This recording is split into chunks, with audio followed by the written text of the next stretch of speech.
Good evening, everybody, and welcome to episode 2 of the Around the Northeast Corner Sports Podcast, aka the ANEC Sports Podcast. My name is Sam Frick, founder and editor at Around the Northeast Corner. And today we have a nice lineup of guests to share with you as we will discuss with senior wide receiver and DB Stratton Fuller as he enters his final year at Columbia City, who will soon play his college football career at Army West Point. We will also talk with the head girls soccer coach at East Noble, Brian Rexroad, as well as a good friend of ours, Justin Kenny from outside the Huddle, to discuss and preview the upcoming high school football season. Before we get things rolling, we want to share some brief news around the corner, a new segment of ours to discuss some of the brief up-to-date news on the local high school sports news from the schools we cover here at ANEC Sports, the 30 schools we cover on this blog. So remember last time we talked about the East Side job being open. David Prokop stepped down to take the athletic director position at Hamilton. That position was filled recently as Will Lewis is the new head boys basketball coach at East Side. He's had previous experience in the SAC, most recently with Bishop Dwayner.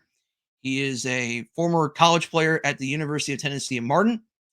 He's got some basketball experience. He's a young coach with a lot of potential in what he can do with this program at Eastside. And this is a program that's currently in a transition period right now, a little bit of a rebuilding time right now for the program. And Will's going to have an opportunity right now to put his stamp on the program and build something there for the Eastside Blazers boys basketball program heading into the 2024-25 season. Some other news in terms of coaching changes. We were aware on Friday that New Haven head football coach Kyle Booher stepped down as the head football coach and the defensive coordinator. Booher will assume an administrative role at Angola Middle School as an assistant principal, as well as the new middle school athletic director. Angola's old middle school AD is actually going to be the head varsity boys soccer coach at the same school. So now Kyle is going to take that position as the middle school AD, as well as the assistant principal position. This is a very interesting and difficult time for the New Haven Bulldogs as it looks like they're going to be in a rebuilding season in 2024. A lot of their best players graduate on that team, including Mylan Graham, who's now at Ohio State. Donovan Williams graduated. He's going to be playing college football. Trey Bates graduated. That's a talented running back at New Haven. Johnny Washington graduated. He's going to be playing college basketball at a lower level college program that for some reason, I'm drawing a blank right now on that. And unfortunately, we have found out that New Haven also lost their offensive coordinator over the offseason, I believe back in May. So New Haven's going to look completely different from last season. New coaching staff for the most part.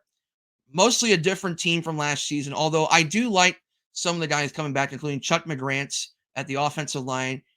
Aaron Hoffer is another one I like as well for New Haven.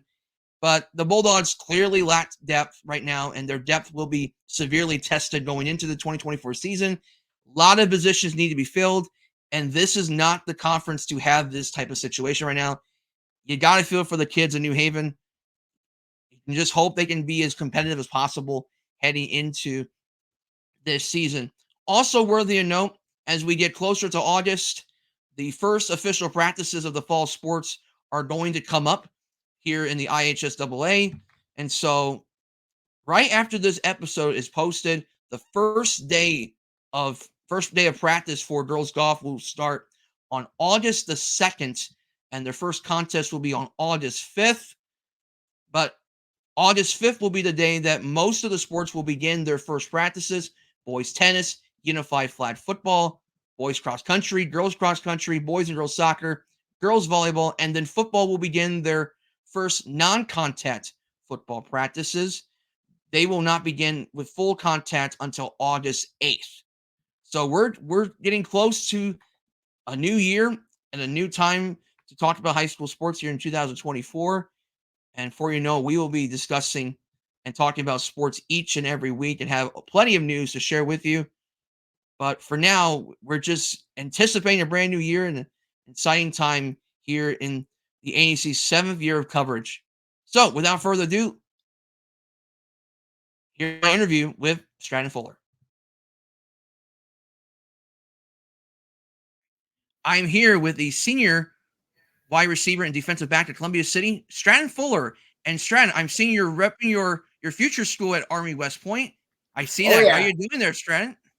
I'm doing great. I'm doing great. I'm glad to be here. Awesome. Before we talk about your commitment to Army, let's talk. Let's kind of go back to your origins here at Columbia City. When did you start playing football, and why? What kept you have that love for the sport? Yeah, so I was kind of from kindergarten and the flag stuff, but I was actually one of the worst players on the team. My dad, so in the flag days, my dad was coaching one year and I did not do well. So he was kind of worried early on, but the more I played, I kept enjoying it. And then what really kind of sparked my love for it was when my dad started coaching um, with Coach Fox. Fox was second year, and then it was my dad's first year in 2015. And I got to be one of the ball boys, and I got to be at all the high school practices. And then I love football from there on out, and then just played it every year and loved it. Looking at your career at Columbia City, you have 118 targets. You have over 1,900 receiving yards, 28 touchdowns, 7 interceptions. You're already amassing multiple records at Columbia City. Now you are now a commit at Army West Point, a proud program over in New York with a lot of history in college football. Take me through the process at Army and what made it such a fit for you and your family. Yeah. So first, what made it such a fit?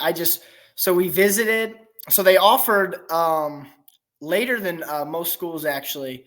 Once they got their new slot coach, Coach Romero, that's when they offered in towards the end of our school year. So I got the offer, and at first I didn't really think much of it, and then my dad, we were kind of talking about it, and it was just like I was seeing a lot of benefits and just like how great of a program they've been, and just like the wins that they've had and stuff, and then we took a visit. It was June 10th. We took a visit, and then Coach Powers, he was taking me around the campus, just the buildings, and then the history, and like there's a piece of history every step you take. It feels like every cannon that you think is a prop is actually a real cannon used in Civil War, and just there's so many good things about it. And then the facilities, I mean, don't even get me started. It's like Power 4 level.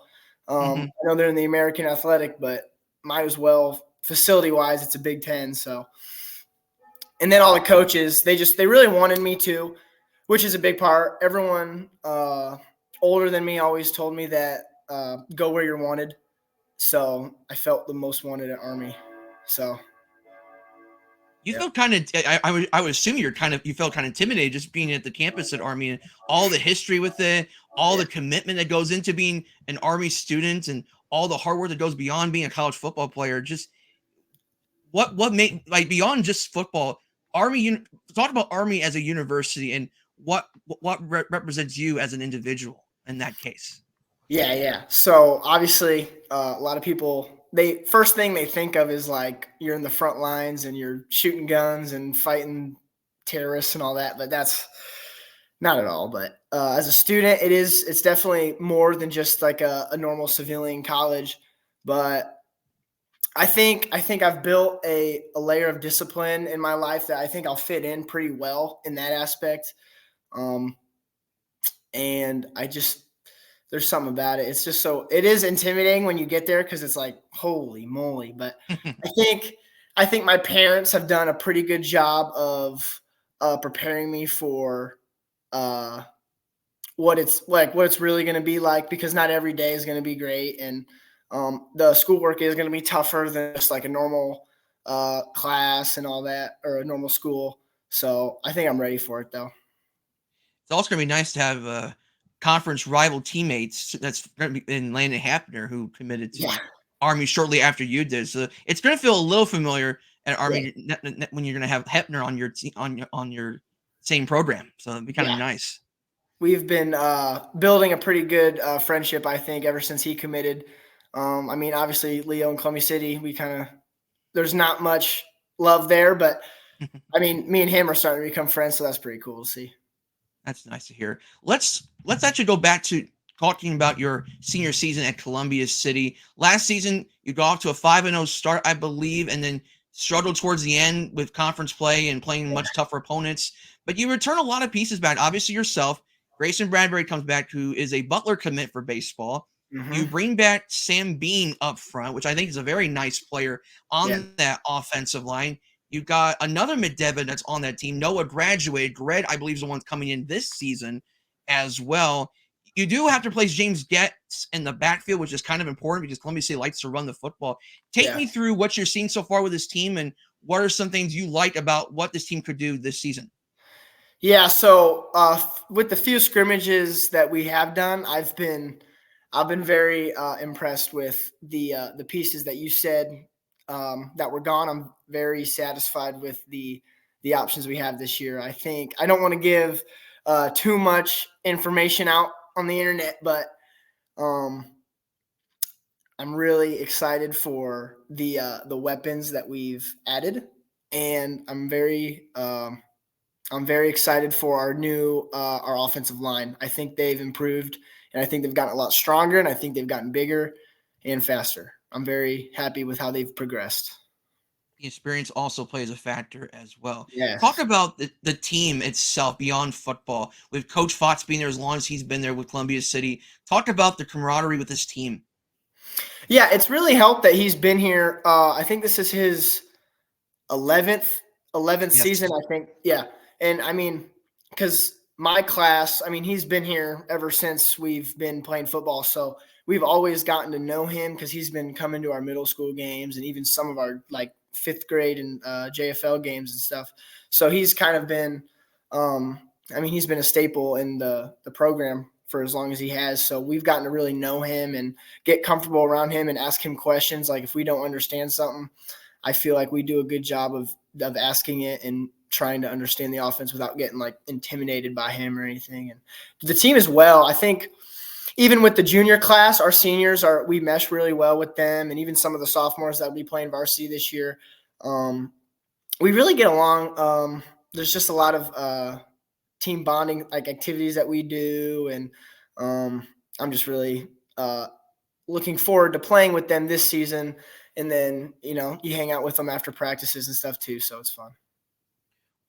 Just like last season, you're going to have a pretty decent schedule for you guys to open the season. You're playing Churubusco, I believe, week 1. You got Plymouth again in week 2, then Belmont week 3 to open conference play. What are some things the coaching staff emphasize as you get ready for the first official practices, and then you have the major scrimmage coming up as well as, and then also that week 1 game against Churubusco to be in the best position to be a contender in this conference? Yeah, we always talk about that we don't want to be playing our best football early. We want to play our best once the sectionals come around and beyond that. So we want to really build each week, and that's starting with our scrimmage, which is at Warsaw this year. And I mean, obviously, Warsaw 6A program. They're big and strong up front. They like to run the ball. I think that'll be really good for us to see, especially just because of how like the size of their school and that they're 6A, and we're going to play a few smaller schools early. So I think it'll really prepare us well. But building each week and getting better from each game leading up to sectionals so we can be playing our best by that time. I don't want to go too far back to memory lane, but 2022 sectional championship game against Leo, you blocked the potential game-winning field goal to force overtime to help Yeah. Columbia City win their first sectional in over 30 years, excuse me. My math's not quite the best right now. Do you still get people to talk to you about that play and that sectional championship game, one of the greatest games ever played at Columbia City? Yeah. Every once in a while it'll get brought up. It's a cool memory. It's one of the better memories in my lifetime, if I'm being honest. It's pretty cool. My mom, she's been getting really into watching like old games, and she always watches that one. And she's every time it's about to happen, she'll run over to me and be like, watch. I'm like, I know what happens, Mom, but no, it's funny. That is definitely one of the best games I think this program's ever been a part of. So Yeah, I'm sure it will be brought up at some point when you and Landon go to Army at some point next Yeah. year.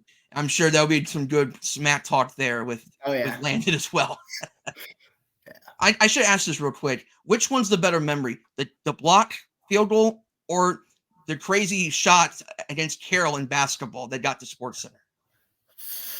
That's a good question. One of them is definitely crazier. I think the shot is crazier, but I mean, since I'm playing college football, there's football has a deeper spot in my heart, so it's hard not to go with the block kick. I'd probably say for me the block kick because just what came with that, the win after an overtime, and then it was just a great day. It really was. Yeah, I know. I'm sure it was. I'm sure for a lot of fans, they would probably feel the same way. Mhm. Last question from me. As you prepare for your senior year at Columbia City, how do you want to go about this senior year and make the memories that you can at Columbia City? How do you want to be remembered at Columbia City would be the best way to ask this question to you. Yeah, so obviously being a good football player would be great to be known as, but I mean, I really want to be known as like an impact person. Just like obviously, I'm a Christian and I follow Jesus. That's first and foremost. Like I want to lead people to Him first.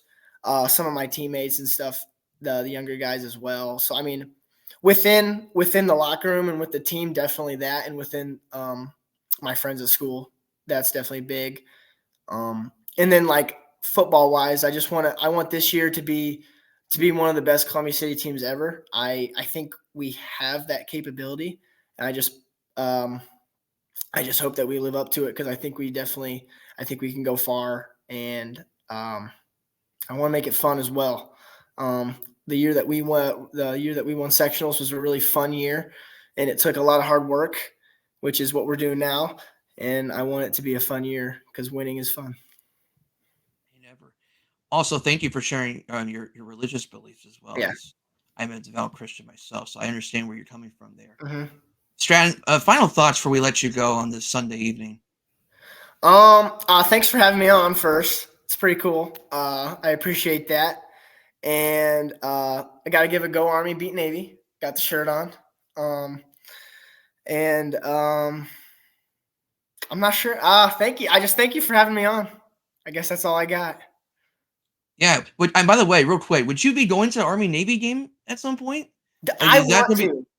You want I to? want to Okay. so bad. I don't know because it's sold out right now. Mm, But like I don't know. It's at MetLife Stadium yes, this year. it is. So I don't know if they'll take recruits to that just because of like I don't know. But if I can, I'm definitely gonna do everything I can to go. One thing's for sure, you will definitely be part of this rivalry at some point. Oh So yeah. you're going to be a part of it at some point, in one point or another. Yep. Someday. All right. Yeah. All right, Stratton. Thanks for taking the time. Thanks for having me on. I'll see you. Mhm.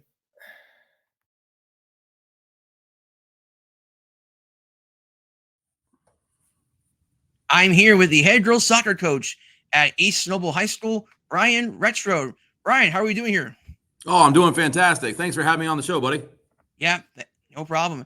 First off, before we talk about East Noble, let's take you back to your origins coaching soccer. Where did that start? Because obviously, for a lot of us from this area, you also coached at boys soccer at Central Noble recently before taking the job at East Noble. But take me through your origins with the sport.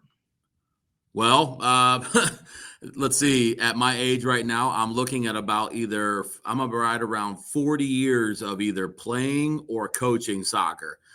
Started all the way back when I was in Peru, Indiana. Played in the club teams down there because that back then high school soccer wasn't a sport until my senior year. And then after that, I became I signed to play with Tri-State University, which is now Trine. Went there on scholarship, graduated, and then moved up, taught a couple years in Michigan. And then after that, position opened up at Central Noble. So at the time I moved back down here, went to Central Noble, started teaching there. And after right about the first couple weeks of the season, Brady Mullet, who is now one of the principals at Columbia City, said, "Hey, we'd love to have you come on."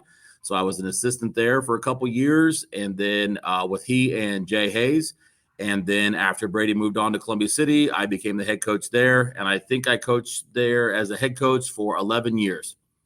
And then I thought I was done. Both my boys had graduated. I moved over here to East Noble. Said I was, just going to teach the rest of the time. And then a position opened up here. And at the time, Cody Waite was the assistant coach here. So he kind of got me hooked onto it. And then I am now entering my 6th year at coaching here at East Noble. Very nice. Very nice to see. Last season, your program posted a program record for wins in the season. You were 9-7-1 on the season, and you lost a heartbreaker to Northwood, I believe, in the sectional semifinals, 1-0, I believe that is. And talk about what made last season such a nice building block for your program as you head into the 2024 season with always playing tough competition. Yeah. Basically last year, like you said, it's our best season ever here at East Noble. So we had a lot of heartbreakers. Now, first thing I have to say is to the graduating seniors that we had last year, they were the building blocks. They came in as freshmen, and I know they probably heard this story many times as well as some other people. I was a little worried when they came in as freshmen because that was COVID year. And we had middle school soccer. Well, we didn't have middle school soccer that year simply because COVID shut everything down. So these girls that graduated last year hadn't played soccer since spring of their 7th grade year. So, we were like, hey, what are we getting into? What kind of girls are we going to get? So they came in and they were just hungry from the start. And those girls, the class of 2024, they were workhorses. Either they were multi-sport athletes, always in the gym. We had 8 seniors last year that were pretty much had set the foundation for the last couple of years. And I know that from now on, I shouldn't say from now on, basically this year, these girls that have been underneath them are wanting to continue that foundation. And last year we had a handful of girls go to Trine for a soccer camp. This year we had even more girls. I know they're psyched. They were psyched about it. They're already saying, hey, we want to get as many people from the team next year to get to a team camp and work on some things. So like I said, I gotta give credit to those seniors from last year because, like I said, they have been building for the last couple of years. 2 of the most notable seniors were Lauren Munson and Kylie Honecker, 2 very good multi-sport athletes at East Noble that graduated this past spring. You also return a lot of undergrads that are very talented in their own right. Addison Fry, I believe, led your team in scoring last season. You got a junior goalkeeper by the name of Addison Ritchie, who was sensational in her sophomore season. You got a lot of sophomores that came in as freshmen right on the hop. You got some kids coming up that could do some things in the future. Just kind of talk about the nucleus right now for East Noble, knowing that you're still going to have a difficult regular season as usual with the Northeast State being as hard as it is. But now you have an opportunity to build on that success and really become a consistently competitive team. Right. Munson, fantastic player. Honecker, with everything she did, was also, between this and wrestling, awesome. Actually, one person that you didn't mention there was Riley David. She actually was probably our only freshman that came in and started locked down our back, and she is the one as from them. She's actually moving on to play at Huntington University. And then, like I said, you add in the likes of Bailey Bortner, who is a 3-sport athlete, always a beast too. Never quit. I can't tell you how many times that girl I had to carry her off the field, whether it was banged up hips or cramps or whatever in her legs. So speaking about that, we still got a lot of good girls, and that's the thing. Like I said, we eight seniors. The gone. We're looking to fill it out right now. Our defense is where we're really trying to figure out because we had 3 of our 4 defenders were seniors. We've had some girls step up. You're going to see some girls that didn't get a whole lot of varsity playing time that have stepped up over the summer between what they've done in the off season as well as what they've done this summer. And I think there's going to be some girls that will surprise you. As for Addie Fry, she is, she's got a cannon when she shoots. It's crazy. And Olivia Winkle is another one. Didn't have the greatest year last year, but playing wise. I think things just didn't mesh well when she was all that. But I mean, man, she's still a fighter last year. I think she's going to be a big part. Addie Ritchie. I mean, I think probably one of the best goalkeepers in Northeastern up in Northeastern Indiana. So, like I said, and then like I said, we got some freshmen that are sophomores coming in. They're going to step in. They're going to play a lot of roles for us that we really need. As you said, for the NE8, man, I tell you what, with Belmont and Leo the way they are always. I mean, they're always the top. Now, last year we played our hearts out, went 1-0, lost 1-0 to Leo. I'm sorry, 1-0 to Belmont in overtime. Lost a couple heartbreakers, like you said. Lost to Huntington North and Columbia City, 1-0 on a penalty kick. Lost a heartbreaker to the eventual sectional champions, Northwood. They had a heck of a goal that they put in too. It's just I like to say we play some tough competition. Like I said, we do pretty well outside our conference. Like you said, we were 9-7-1. I think we were 8-1-1 outside of conference. But we need to somehow step it up inside conference as well to get a little bit more respect, I will say, in our conference, because we do well outside, but man, our conference is tough on the inside. That's the truth. And the sectional isn't much easier either. No. Talking about the team specifically away from the soccer side of things, what makes this group of girls unique that you can share, that you say is one of the great things about coaching this team? Because you mentioned the hard work, you mentioned the heart. What are some other things that make this team unique? We've actually got a good group of, like they said, they for the most part, a lot of them hang around with each other. I will say that for the first time in a long time, we've got a lot of girls that are playing club. And that is kind of helping us.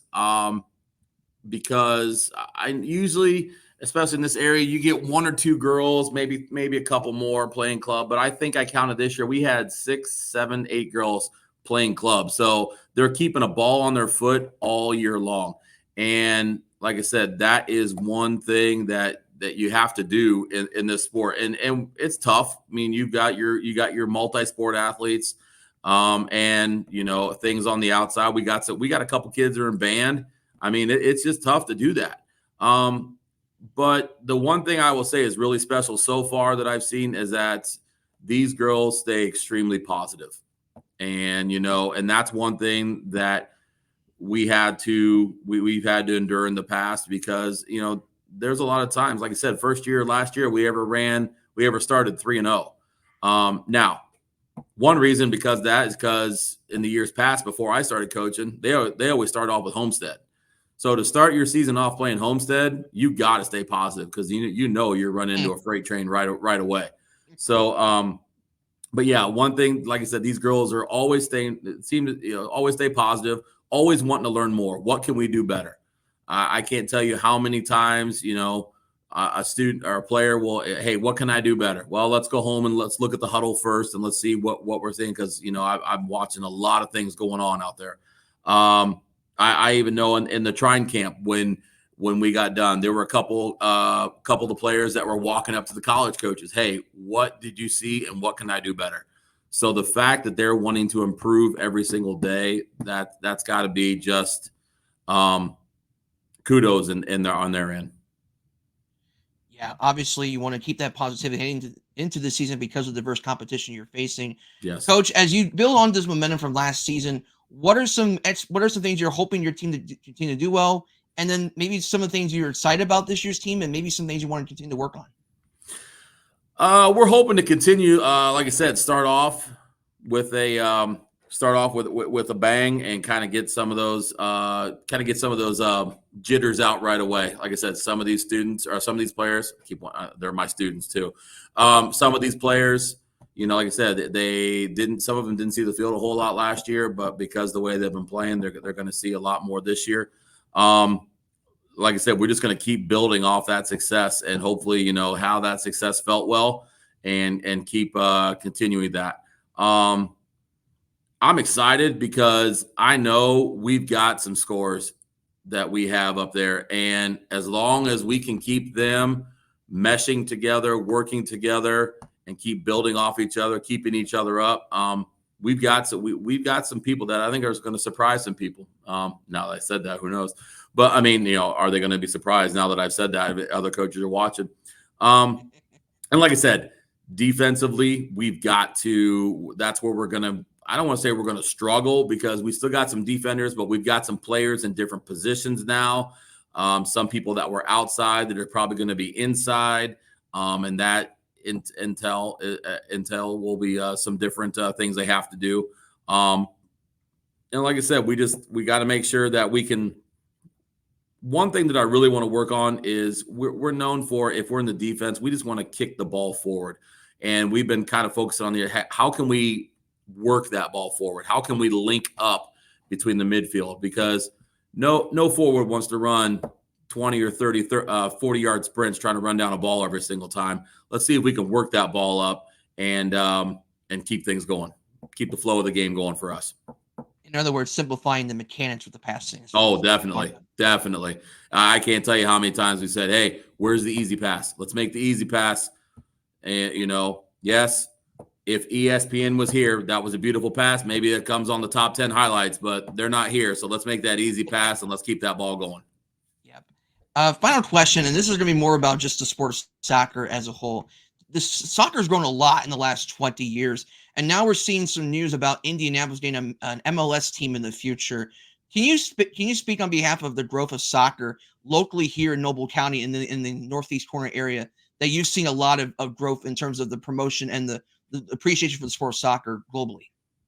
Yeah, I mean, like I said, that's kind of comes to heart. I mean, like I said, my senior year, we were still a club. I mean, I had to do all my own recruiting, my mom and I. I mean, that's how I found. Basically, we sat down and said, hey, where can I stay in Indiana? Where can I play soccer? And where can I get an education degree? So now you fast forward to 20 years ago. Yeah, it's still a sport. I mean, you've got a couple schools around here where it is the sport, kind of like the West Nobles and your Fort Wayne Blackhawk Christians, I take that back. Fort Wayne Blackhawks got their football team going now too. So, I mean, it's grown tremendously in the last many years. I would like to see it grow more. I think, on the female side of it, with the women's national team doing as well as they have been, minus last year's World Cup, where they they got knocked out in the round of 16, which is, for some countries, that's, getting to the round of 16 is great. That's a failure for the U.S. women's soccer. As soon as the men's soccer, as soon as it starts building, I mean, I was excited when '94, when I got to watch my first World Cups in the U.S. And they'll be back here in a couple years with hosting the World Cup. I can't wait to see if Indy gets an MLS team. Excited to see that Fort Wayne is building that soccer-only complex. I mean, it's starting to really build. And, I mean, I've loved the sport since I was, the age of 6 when I started. And I still love it today. I mean, I honestly, before I left to join this podcast, I watched the women and I watched U.S. and Germany play, and sitting there going, "Oh, that's a great pass," or "Oh, what were you thinking there?" I mean, it's just kind of funny how whether it's the little kids in NASA from Noble County where you were talking about that. I mean, that's where my boys started too. To high school, to watching college. I try to take my girls to a college game every year to kind of keep building that excitement. We've got a couple build already this year that we're going to try to head to. And then seeing them, seeing some grow. Like I said, we got Riley David playing next year. This season at Huntington, we're hoping to get down and see her too. I mean, it's growing. I mean, will it ever be NFL, NBA? Who knows? Yeah, I could see by that head shake right there. I know who I'm talking to, but it keeps growing, and that's what I love to see. And somewhere down the road, I hope to be able to get to. And one thing the boys have on me, my sons have on me, is that they've been to an MLS game or two with my parents. Hopefully, I get to do that somewhere down the road too, and take somebody, or heck, even watch that the women's league play. I've even tried to see if I could get into a couple Chicago Red Stars, but when they're here, I'm gone. When they're gone, I'm here. It's interesting trying to keep that schedule going. By the way, that was a great performance by the U.S. women's team today. Oh my goodness. I was a little worried the first 10 minutes, but after that, they started locking it down. And, and there were some key points that I'm hoping I can bring up somewhere down the road to say, hey, girls, watch what happened here. Even though this young lady didn't touch the ball, look how many defenders she drew out to open up the other one. Everybody's got a job, for that time you're on the field, all 11 of you have a job. Ain't that true? Final question for me. Any final thoughts, Brian, before we let you go? I'm firstly I'm gonna say is, and I'm gonna just start off by saying that thank you for having me. I think I'm honored to be here. And I'll also say, the fact that we're having this conversation, knowing that 12, 13 years ago you were sitting there when coach, you were my basketball manager, and you were sitting there and you were doing plays and calling play-by-play back there while you were doing your managerial stuff. And then you entered my classroom, and we'd sit there and we'd go back and forth with Steelers and Colts. And, I knew some days when you had a bad day, if the Penguins didn't win the night before, or, your mom would tell me about how you get frustrated with the homework. So you go downstairs and go in the basement and knock that, slap that puck around for a while. And then you became then you kind of sat with me and you took over my announcing spot when I left, and you became the voice of the Cougar Nation. I'm happy to see how much you have grown in these last 10, 12, 13 years. Dude, I love to see what you're doing, man. And like I said, keep killing it, man. You're doing awesome. Anytime you got a spot and you need somebody to come in and sit and chat for a while, I'll be more than happy to do that, buddy. I humbly appreciate it. Thank you for taking the time to talk about East Noble. Oh, no, man. Thank you for having me on and getting the time to still talk about East Noble and, like I said, East Noble girls soccer and everything that we do here. I'm here with Justin Kenny of Optimum Performance Sports and Outside the Huddle. Justin, how are we doing here this weekend? We're doing all right, Sam. How about you, buddy? Yeah, doing awesome. Let's just go right into it. Media Day happened on Friday. What are some of the takeaways from that Media Day that stood out to you?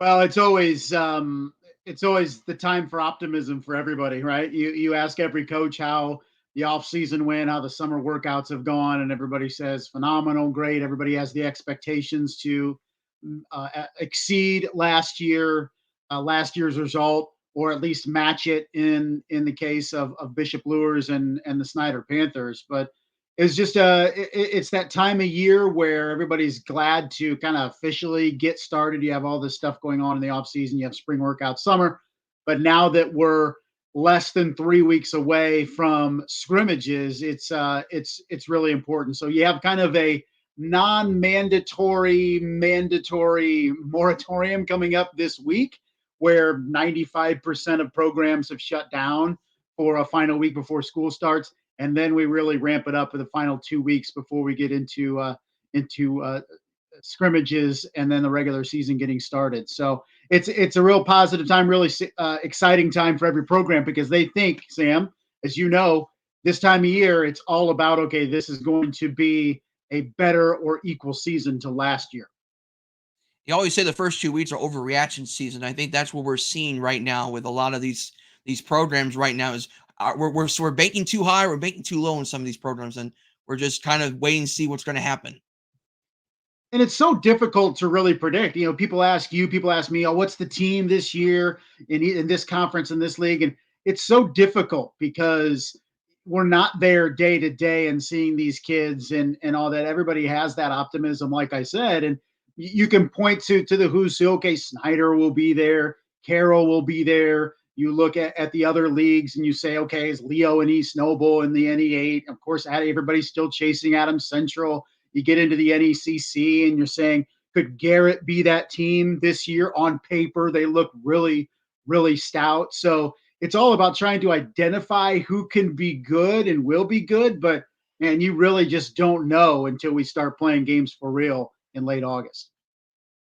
Exactly. Let's start off with the ACAC because Adams Central went to their third straight state finals, lost to Indianapolis Lutheran again. Guess what? They're both moving up to 2A. So if we want to say Adams Central versus Lutheran for the fourth time, it may be possible.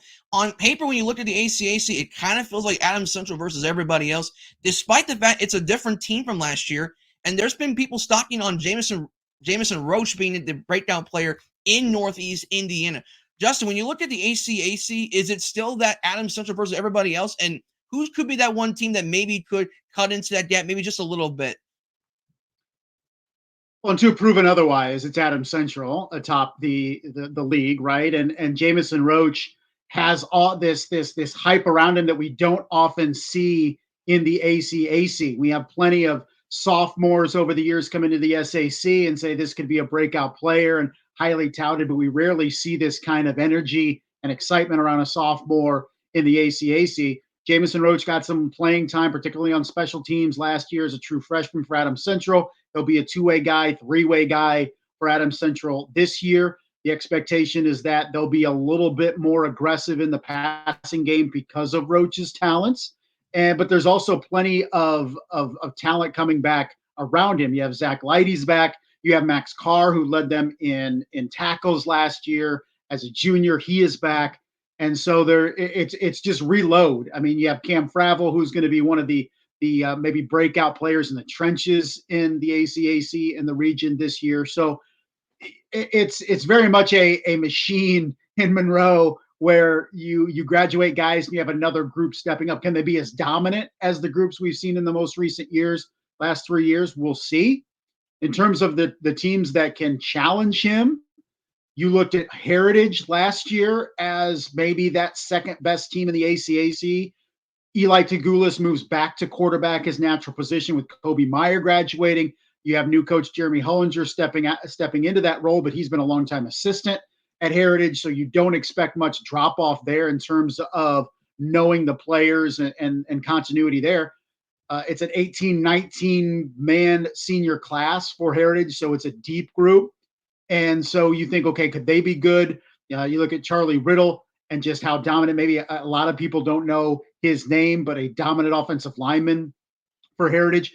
And then the question mark, I think, too, with Bluffton. I think people expect Bluffton to maybe regress a little bit, but they have, you mentioned about a sophomore quarterback in the ACAC and Jamison Roach. Keep an eye on Axton Best at Bluffton. He's also a sophomore. He takes over as QB1, and he could be the missing piece for that Bluffton offense that maybe they've been missing the last couple years with so much other talent around him. So I think Bluffton and Heritage, Sam, are those teams to watch. But is the gap still considerable between Adams Central and everybody else in the ACAC? That's what we expect. Will it be reality in 2024? We'll have to see. And keep in mind with Bluffton and Heritage, they have some tremendous all-around athletes too. I know Charlie Riddles went to state finals in track and field, so you know the athletes are certainly there for those two. Let's look at the NECC. Obviously, with this conference, you have two divisions. Last year, Lakeland West Noble competed for the big school division. Garrett got hot in the playoffs. You look at the small school division with Eastside, been a perennial contender for the last several years. Is it still relatively the same when we look at the conference in 2024? I think Garrett could be a team that maybe could rise in the NECC. What stands out to you about the Northeast Corner Conference? Well, I think when you look at the NECC, you mentioned it in terms of, do we have the same kind of teams in the front, or at least competing in the small and big divisions? And you mentioned some of those usual suspects in the big division. Do we look at Garrett maybe ascending? And it could be a Garrett Lakeland showdown in the big division.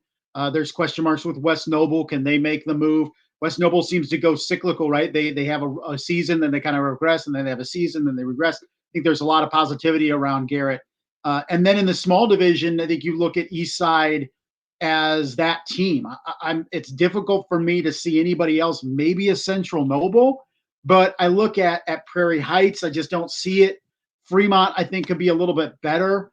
Cherubusco has issues with numbers. I've heard some alarming numbers out of Cherubusco in terms of the amount of players 9 through 12 in Turtletown. So Eastside, despite maybe not as good as as those seasons just several years ago. They still have Lincoln Carter, who was a breakout player as a sophomore last year at running back. Alex Brandewie is bringing back Todd Mason, former head coach of Eastside, to run the offense. So I think in that small division, it's Eastside's division to lose. I think if we're trying to find a division that could have a lot of excitement atop the league, I think you're looking at that big division. I think Garrett could be there. I think Lakeland is going to be there, and also West Noble. Yeah, Garrett's the way they run their offense and defense makes Garrett a formidable opponent in that big school division. One I think a lot of people are overlooking. As far as Central Noble goes, the issue I have with Central Noble is I don't know who they're going to throw the ball to right now at Central Noble. They graduated Drew Pleat, their all-time leader in receiving yards. You lose Tyson Deck. You lose Skinner. You bring back Brody Morgan, who's their career leader in passing yards. But I don't know where the offense is going to come from right now at Central Noble. It seems like there's cohesion with the team, but very lackluster on paper in terms of that returning presence offensively. You got to hope underclassmen can step up at Central Noble. But I agree with you. It's Eastside for me in the small school division. I like Lakeland to be a team that can make a run that division. Garrett's very much in it. West Noble's got some kids. I like the mid school division quite a bit. Looking at the Northeast 8, and it's been a conference with a lot of consistency in terms of the top over the last several years since the conference formed in 2015. Can't believe it's been 10 years since the NE8 formed. It's been already been that quick for the conference. But right now on paper, you're looking at Leo, who went to semi-state last year. East Noble's been a school of consistency since 2000 when they won state. Columbia City's had some moments, including in 2022 when they won a sectional championship. New Haven's had moments. When you look at Northeast State, who do you have as like potentially the favorite, or is there favorites in the Northeast State, and who's someone that could fly under the radar? Well, it's an interesting league because every year you seem to have risers and fallers. Norwell was there for several years; they fall. You had New Haven there for a couple years. I expect them to fall back down a little bit. The news coming out that Kyle Boer stepping aside. He takes an administrative job at Angola. The timing couldn't have been worse for New Haven, considering all that they've lost too in terms of production. Now they have to replace their head coach mere weeks before the season starts. So when you look at the top, I think you look at Leo and East Noble as those two teams. Leo, can they be as good as they were last year? I think you look at individual talent and you say Brock Schott, if he's able to return and be 100%, obviously is a huge thing for that team in terms of not just offensively, but on the edge where he's even, I think, more disruptive at the high school level than he is on offense. And then when you look at Landon Hepner being one of the better all-around athletes around, I mean, Leo's going to use him in a variety of different roles offensively at the slot, lining out on the outside. They're definitely going to have some packages for him behind center and some wildcat formations. So you look at Leo, and maybe it's not a laden group of guys that you're accustomed to seeing, but I think they have some guys ready to step up. And then conversely with East Noble, I think you look at, the change with Alex Stewart now at QB1, but you have Riley Biddle ready to break out. I think the junior that was very exceptional in the secondary last year. Now he's QB1. And so I think when you look at East Noble, it's going to be that team too, with Logan Hatton, one of their top defenders back at linebacker. I think maybe the biggest threat to Leo atop that league is East Noble. You want a sleeper? Man, I look at Columbia City. Anytime you have Stratton Fuller on the field, you can be effective. I think they have some guys to replace, but if there's a team that maybe could surprise and be there towards the end, maybe a Columbia City. And I never overlooked DeKalb either. I think DeKalb's one of those teams that the last couple of years just feels like any given week they could beat somebody. I don't think they can be consistent enough to win the NE8, but could they be a danger to knock off somebody on a random Friday night? I think definitely. Cal's been knocking the doors the last few years as well. When we talk about East Noble, I think that the couple of questions I have with East Noble right now would be, how do you fill that hole at guard with Zack Leighty graduated and now going to Trine, I believe? You have that hole in the backfield a little bit on paper. I know there have been some rumors about what could the backfield look like this coming season. I'm curious to see what Alex does with that backfield, but you got to like the defense on paper. You got to like the front line on paper with the Knights and the winning culture there. So, yeah, I think this is going to be a very fun year for the Northeast state. And it could be one of those years where the Northeast state just gets a little bit crazy this year. And we've seen that before just a couple years ago. So it could happen again. Oh, who knows? No, it definitely could. Could we see a team win the conference that has 1 or 2 losses? I think Dylan Krell could be a huge asset, particularly behind in that backfield for East Noble as well. So they have pieces. It's just all about putting it together. And Sam, as you know, East Noble known for just how big they are and physical up front. And I think they have that. They just don't have that proven guy or guys up front. So it's all about development. Talked to Coach Alex Stewart on Friday at Media Day, and he said, yeah, we're going to be throwing it around. So don't expect us to tighten things up and pack things in like maybe a Western style like he did at his previous job. They're definitely going to be aggressive in the spread, and Riley Biddle could have a very fruitful year because of it. Mm-hmm. We mentioned briefly about breakout players. We mentioned Jamison Roach being one particular player that could have a big stock. You mentioned another one from Adams Central as well.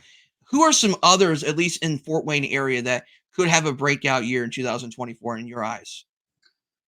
It's always tough to predict things with that. I think you look at guys that maybe got glimpses last year. I think you look at Bishop Lures and Davion Surrey in that secondary. It's a stacked secondary when you look at Mikhail Woodson and guys like that are back there that got experience, and Drew Hogue.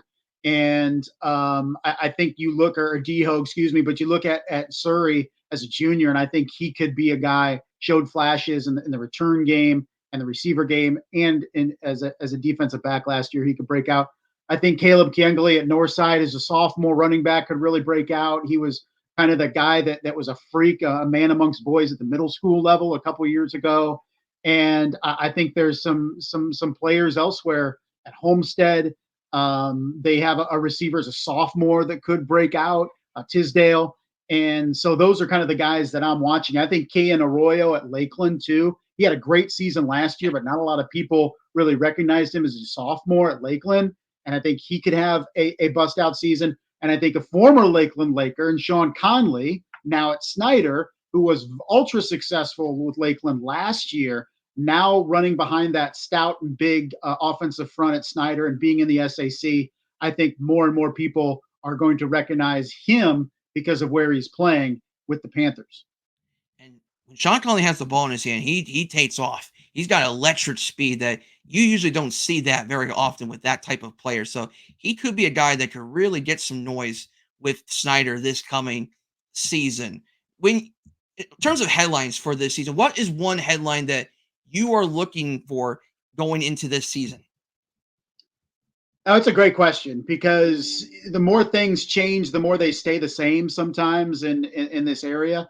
And I think when you look at potential storylines, I think we're looking at year 2 of the SAC. Year 1, brand new system, they have it, and you have a tie for the championship. And that's not ideal because Bishop Lures and Snyder won their respective divisions, didn't play, so you didn't have a head-to-head tiebreaker, and so both of them share it. I think you look at, can the teams that have really established themselves atop their respective leagues in the recent years stay there? I'm looking at Snyder, I'm looking at Adams Central, I'm looking at Leo. And can all three of those hold serve, so to speak, in their respective conferences? And then also if any teams can make deep runs in their new classes. You mentioned, Sam, with Adams Central going up to 2A, you have Bishop Lures going up to 3A, Snyder in 6A. I think those are all storylines to watch, as well as some of these ultra successful programs now have to do it a class above what they're used to. Final question from me. Practices will start on August 5th for non-contact, full contact on August 8th. What are you most looking forward to about this season in general?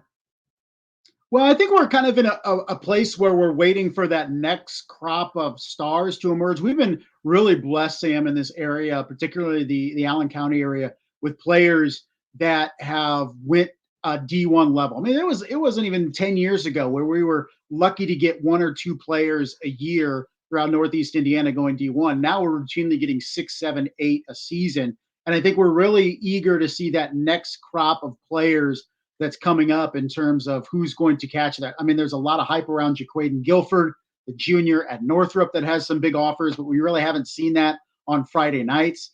And I think there's other players out there that are really going to emerge. So we know the Jimmy Sullivans, the Brock Schatz, the Brandon Logans, the players like that, Stratton Fullers.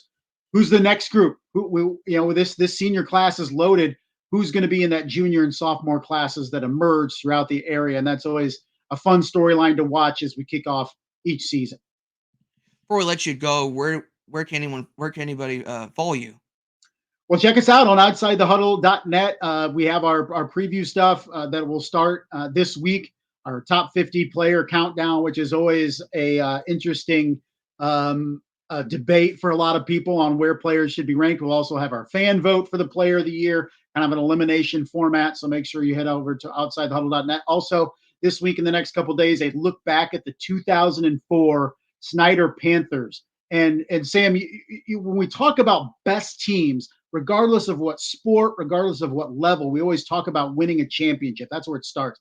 That Snyder team did not win a championship. It lost to Warren Central in the state finals in Class 5A. That middle of that 4-year run, straight state titles for Kevin Wright's teams at Warren Central. But that was a Snyder team that destroyed teams in the SAC. They only gave up 30 points all year in the conference. Elmhurst refused to play them.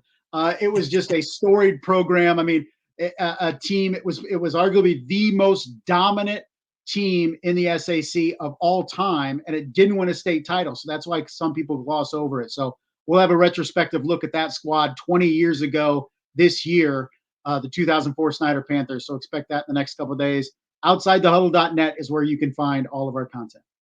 Looking forward to see that.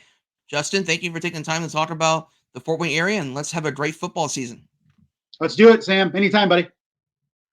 Well, it was a great show talking to Stratton Fuller, Columbia City, Brian Rexroad, the head girls soccer coach of East Snowball, and Justin Kenny of Optimum Performance Sports and Outside the Huddle. Tremendous interviews here on this episode of ANEC Sports Podcast. Just 2 episodes in, it's been a tremendous start for this new era of Around the Northeast Corner, and I'm excited to get things rolling on a brand new year here in 2024, 2025. Before you know, the fall sports will be underway. Girls golf will be first. Before you know, we'll have some football, volleyball, you name it.